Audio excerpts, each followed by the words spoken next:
Hello les amis, j'espère que vous allez bien. Nous voilà dans l'énergie de la rentrée. J'espère vraiment que, voilà, que vous avez passé un bel été et surtout que vous avez pu respirer, souffler, vous déposer, euh, prendre peut-être aussi de la hauteur, de l'amplitude euh, sur le quotidien. Moi, c'est ça que j'aime vraiment l'été, c'est de plus en plus une possibilité pour moi de quitter le quotidien, de quitter mon appartement, de quitter tout ce que je connais. Et je vous fais cette vidéo aujourd'hui parce que je voulais vous parler un petit peu de ce deuxième bébé livre que j'ai écrit aux éditions Rustica. Je mets du souffle dans ma vie. Euh, un livre qui m'accompagne beaucoup finalement parce que je me rends compte que il me donne l'occasion d'explorer, à vivre un quotidien pardon, autrement et surtout plus respirant. Alors, c'est une thématique qui me parle énormément. Euh, et aujourd'hui, j'ai envie de vous lire un passage qui est page 84, plutôt en fin de parcours, en fin de voyage de ce livre. Et c'est un paragraphe qui s'appelle Retour à l'essentiel. Et c'est une proposition de moment à soi par l'écriture. Et je vous propose peut-être de prendre ce temps, et là, sans forcément le lire, vous savez que vous l'aurez dans le livre. Je vous propose vraiment ce temps de fermer les yeux quelques instants, de bien sentir vos pieds posés au sol, sentir aussi vos fessiers, l'alignement de votre colonne vertébrale, de votre tête. Je le fais avec vous en même temps, tellement ça fait du bien.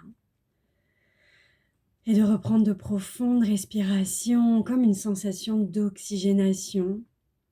Et souvent, ce qui aide, en tout cas pour moi, ça aide vraiment, c'est la connexion à la nature.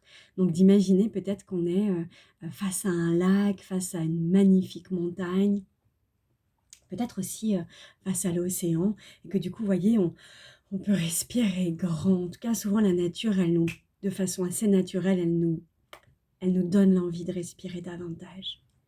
Et puis sur l'expire, on vient se déposer un peu plus en nous.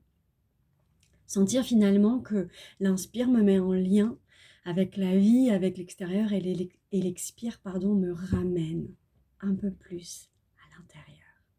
Et sur chaque expire, on vient vraiment s'asseoir en nous. On vient réhabiter nos pieds, nos fessiers, notre assise.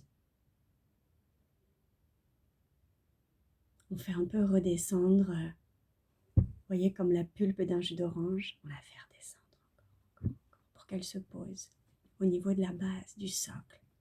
Et pour nous, c'est notre assise, nos pieds, nos fessiers. Et puis peut-être qu'on peut simplement se poser cette question. Où me guide mon souffle? Où est-ce qu'il m'appelle? Essayez juste de vous connecter à cette question, à cette réflexion. Où me guide mon souffle?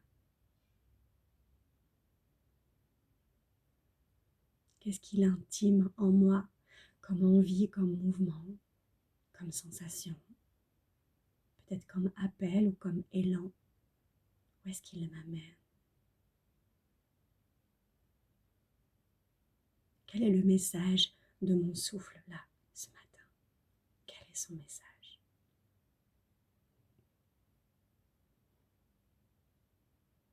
Essayez, en tout cas, explorer, prenez le temps de recevoir tout ce qui vous vient et non pas par la tête, vraiment par le cœur, par le corps, par cette connexion au souffle.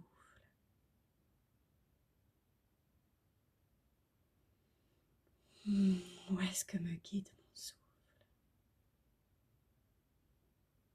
Peut-être à faire une pause, peut-être à danser, à écouter de la musique, peut-être à appeler un ami, un amoureux,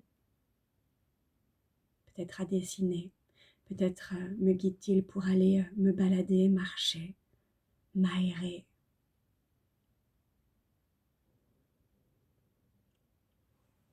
Alors je vous invite juste à rester quelques instants avec ça. Où me guide mon souffle. Pourquoi pas prendre un petit temps d'écriture, de dessin, de collage. Et puis, si vous sentez que vous en avez la possibilité, eh bien, n'hésitez pas à écouter le murmure euh, du message de votre souffle et pourquoi pas à vous l'offrir et à vous l'autoriser. Très belle journée.